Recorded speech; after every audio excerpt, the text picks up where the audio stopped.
अहिले हामी यो राराताल मुगु जिल्लामा रहेको नेपालकै सबैभन्दा ठुलो राराताल यहाँ आइपुगेका छौँ।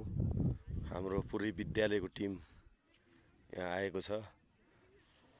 कतिपय अशक्तहरूलाई सजिलै घोडामा तपाईँ वहाँ देख्न सक्नुहुन्छ घोडाहरू मा चाहिँ यात्रा गराउने अवस्था रहेछ।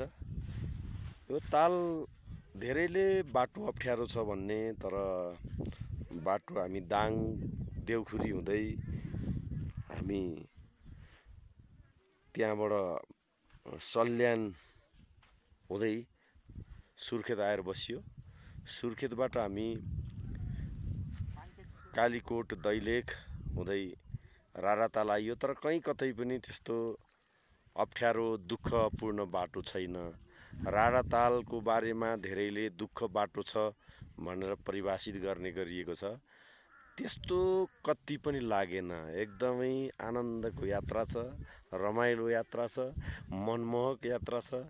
यहाँ बस्दा तपाईँलाई मैले शब्दमा वर्णन गर्न सक्ने अवस्था छैन, किनभने जति आफैले अनुभव गरेर, आफैले अनुभूति गरेर आफ्नै मनमा परेको छापलाई, आफ्ना पूर्ण अनुभवहरूलाई भिडियोमा बोलेर व्यक्त गर्न ज्यादै कठिन रहेछ। त्यसकारण यो सुन्दर प्राकृतिक छटा, प्रकृतिको वरदान हेर्नको लागि यहाँहरूलाई रारामा सधैँ वेलकम छ। र नेपालमा रहनुहुने, नेपाल बाहिर रहनुहुने नेपाली अथवा नेपाललाई माया गर्नुहुने सम्पूर्ण विदेशी जसले यो भिडियो हेर्नुहुनेछ, उहाँहरूले यो तालमा आएर यो हेरिदिन मैले हार्दिक अनुरोध गर्छु। यो पारी तपाईँले देख्न सक्नुहुन्छ। थोरै भाग चाहिँ यो यहाँ दुईवटा होटेल रहेको छ। एउटा डाँफे होटेल छ र अर्को पनि होटेल। त्यहाँ पुग्नको लागि नै हामी 1.5 घन्टा यो छेउछेउै यात्रा गरेर जानुपर्ने हुन्छ।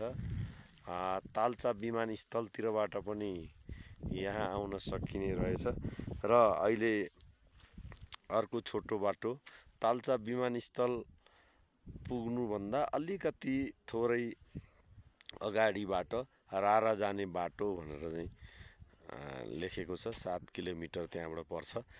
लगभग 3 किलोमिटर जति गाडी नै आउँछ र बढीमा 4 किलोमिटर मात्रै पैदल हिँड्नुपर्छ। हामीलाई 35 मिनट लागेको थियो भने अलिकति हिँड्न नसक्नेहरूलाई त्यहाँ घोडाको पनि व्यवस्थापन गरेको छ। अलिअलि छड्के उकालो उकालो र ओह्रालो ओह्रालो बाटो छ। यो सल्लाहका रुखहरू यो तपाईँ देख्न सक्नुहुन्छ। यो छिचलेर तालमा आउनुपर्छ। यसको एउटा विशेषता हामीले बुझ्नै पर्ने एउटा विशेषता के रहेछ भनेदेखि बिहान 12 बज्नुभन्दा अगाडि यस्तो किसिमको छाल चाहिँ अहिले तपाईँ देख्न सक्नुहुन्छ नि। यो छाल आइरहेको छ नि। यो 12 बजेभन्दा अगाडि चाहिँ नि यो नहुने भएको हुनाले बोटिङ गर्ने अवसर चाहिँ हामीलाई अब अहिले प्राप्त भएन। अहिले हामी यहाँ 2:30 बजे 2:30 जाँदा यहाँ रहेका छौँ र यो ताल वरिपरि एकदमै मन्द गतिले हावा चलिरहेको छ र तालको पानी छाल जस्तो, समुद्री छाल जस्तो आएको छ। यहाँ आँखाले देख्न सक्ने क्षितिज लेभलसम्म ताल छ, तपाईँ देख्न सक्नुहुन्छ। यता त्यो भागमा कोही तालका छेउका भागहरूमा भने झारहरू पलाएको देखियो। नत्र एकदम पानी कञ्चन छ। एकदम पानी तपाईँ हेर्न सक्नुहुन्छ। हेर्नुहोस् पानी कस्तो कञ्चन छ। एकदमै सफा पानी छ। मजाले जमिन, पानी मुनिको जमिन देख्न सक्नुहुन्छ।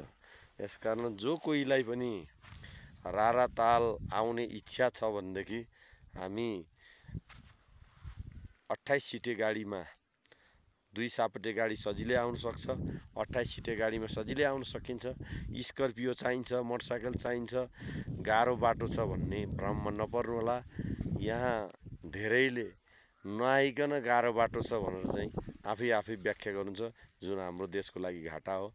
नेपाल बनाऊ, नेपालको पर्यटन विकास गरौँ, राराताल आउँ, नेपालको आफ्नो तालको संसारभरि व्याख्या गरौँ, वर्णन गरौँ र यो अनुपम प्राकृतिक छटा बाटोभरि देखिएको सिन्जा प्रदेशको उपत्यका आफैमा यति मनमोहक थियो कि त्यहाँ हामी मार्सी धानको लह परेका बालाहरूलाई हेर्दै हेर्दै छिचोल्दै हामी आयौँ। कर्णालीको तिरैतिर तिला नदीको तिरैतिर हुँदै यो ठाउँमा पुगिएको छ। यसकारण बिचमा विभिन्न 12वटा जिल्ला पुरा गर्दै कावासत्तीबाट नवलपरासी बर्दघाट सुस्ता पूर्व कावासत्तीबाट यहाँ हामी आएका हौँ।